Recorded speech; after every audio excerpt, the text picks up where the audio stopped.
Hello. So this is literally a postscript or a variation. It won't be a long video because all I will be doing is showing you how to make the center. The last video was the butterfly in a double knit. And this video, I'm making the center in a 4-ply. The exterior is the same, so you just got the other video. And I'm making a slight difference. I was making a bunch of them yesterday in the 4-ply, and I was trying out the two different methods. The first one is, and the last video, the center is with a slip knot and a chain and then joining, making a ring.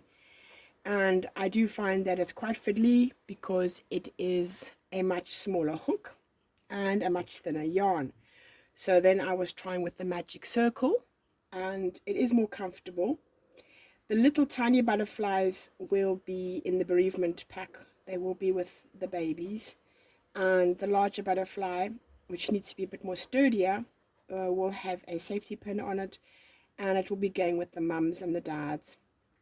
So this one, I still will be continuing using the slip knot with the chains because it is a sturdier center.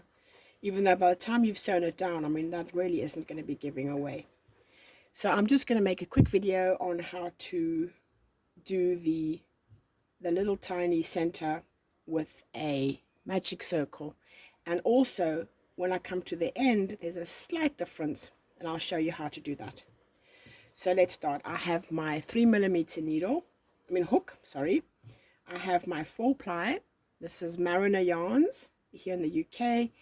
It is sold on a cone, and it is under the groupment of the mermaid colors, and this one is marshmallow. So here we go. So I'm starting with a slip knot. I'm starting with a magic circle. The tail is in the front. I'll be doing this slowly. The tail is in the front. I turn the yarn around my finger, and then I just catch it in the back. So you can see how that's caught. I put my hook underneath the two yarns, and then I will go and catch the yarn that is running over the finger here. So I'll do that again. Turn it around.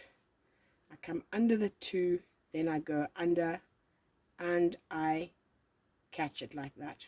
I mean, if you wanted to, but I don't do it that way. You could probably go underneath that one there. I see why I don't do it. It falls off the finger. That's why I come to the front. There had to be a reason why I was coming to the front. So you come to the front, and then you slip your hook back. You catch that yarn there, and you pull it through. Now you have a loop on your hook. You will go and fetch the yarn there, pull it through the loop, and now you have a slip knot on your magic circle. Give it a good tug. It's nice and firm. There is your magic circle. There's your tail. This one's a bit longer than probably necessary. Close the size of the loop. Organize this yarn on your hand because it'll now be your working yarn. You chain up 1.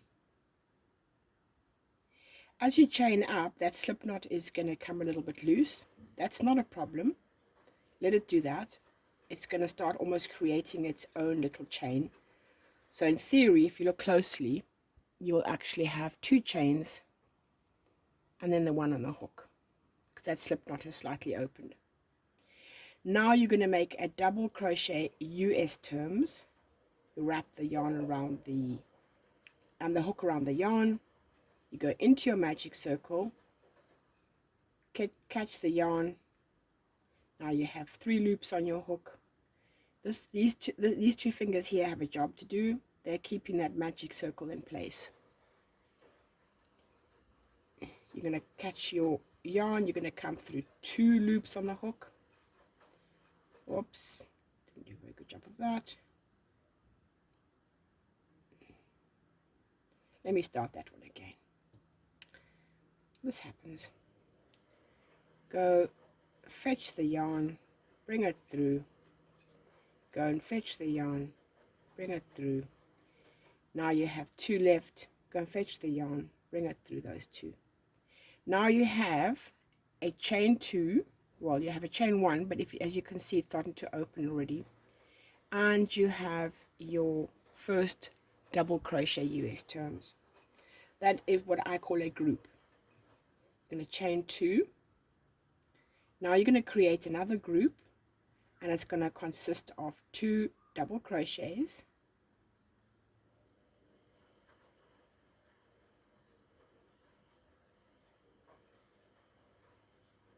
now you have another group. You're going to chain 2, and you're going to make another group. All the while you are holding the magic circle, magic ring, magic circle. Just now we will be making it smaller.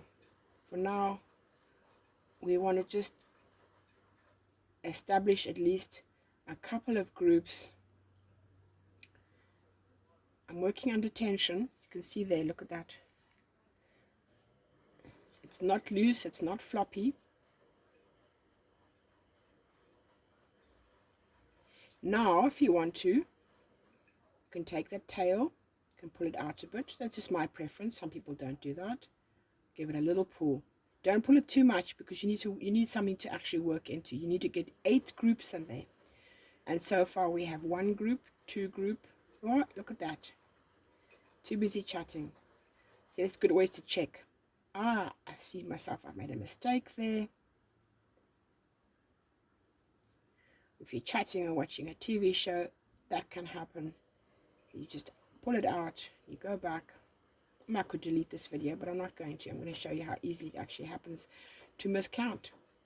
3 groups, chain 2, another group,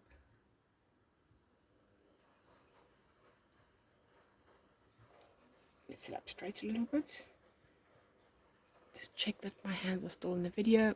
Unfortunately, my video yesterday, I noticed my hands had slipped down.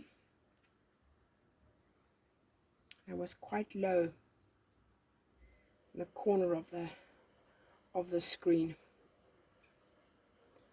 I've picked up pace here. You've got the pace that's comfortable for you. All the time, these 2 fingers here are working hard.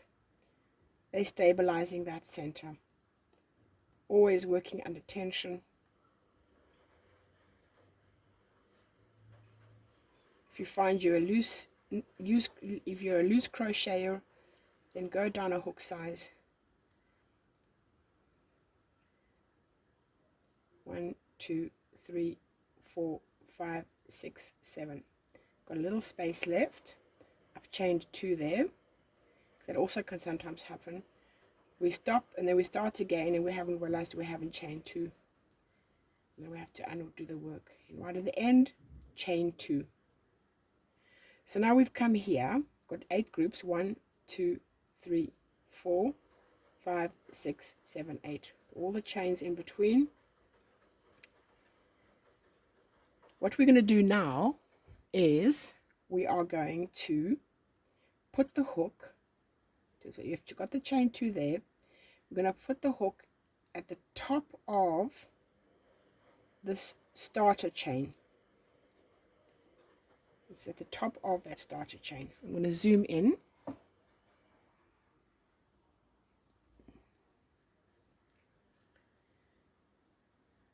There's the starter chain.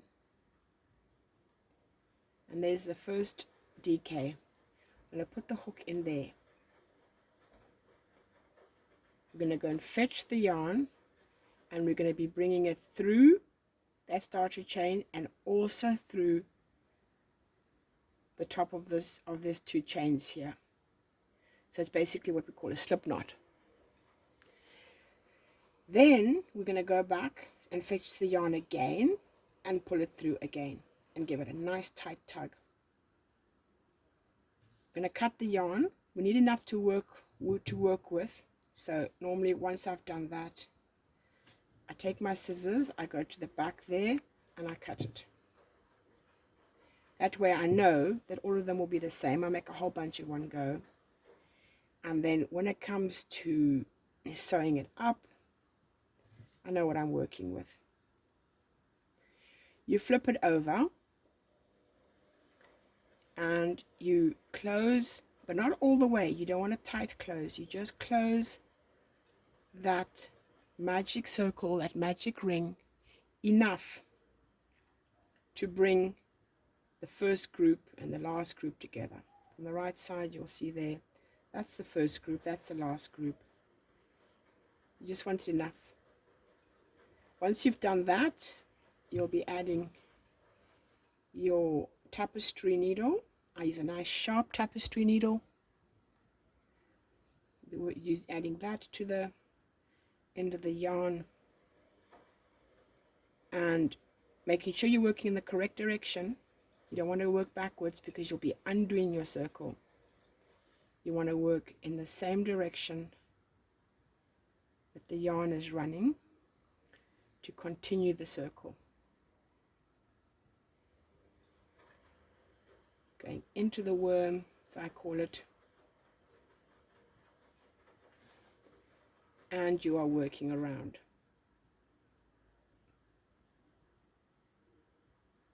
You can use this as a guide. You can come all the way back to the beginning.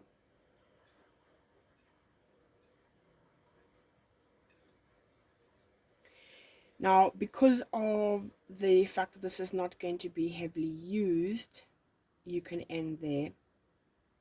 You can go up a little bit and cut it. I'm just going to leave it here. It's going to go one more. I like to go just over that part where I first started, just to close the loop. Of course, it helps if I don't lose my needle.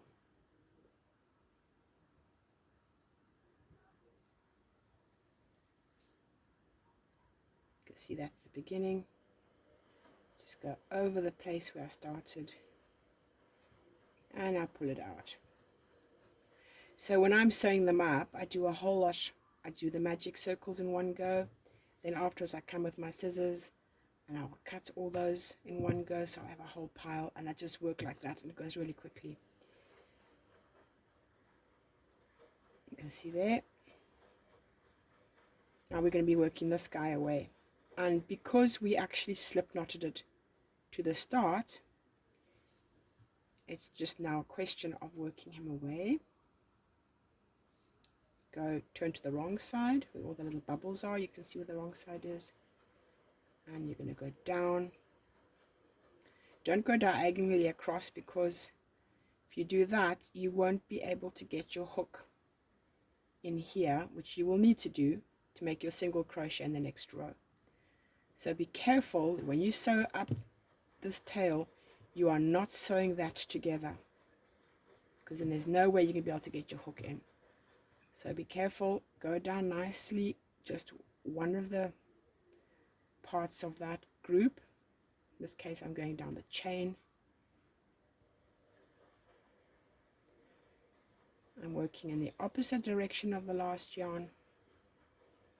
It's not a necessity. I untwist my fibers as I'm working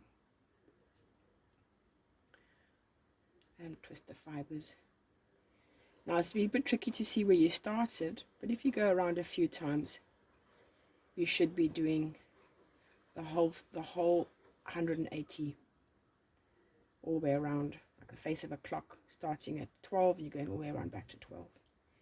Cutting your yarn again. And there you go.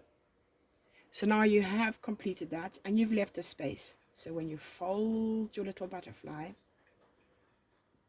like that,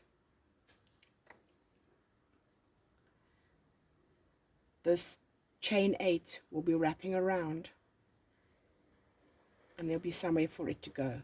Because see how the two wings are coming out? So it really is important not to pull that magic circle tight. This one's a little bit smaller, but still when I fold it over, there is enough space for the chain. And that's the result. To do the white, just go to the other video on the angel butterfly and you can follow the same instructions. This is the DK and that is the 4-ply. Well, thank you very much for watching, and I hope it's been informative, and I hope that I have not fallen off the screen this time. Bye then.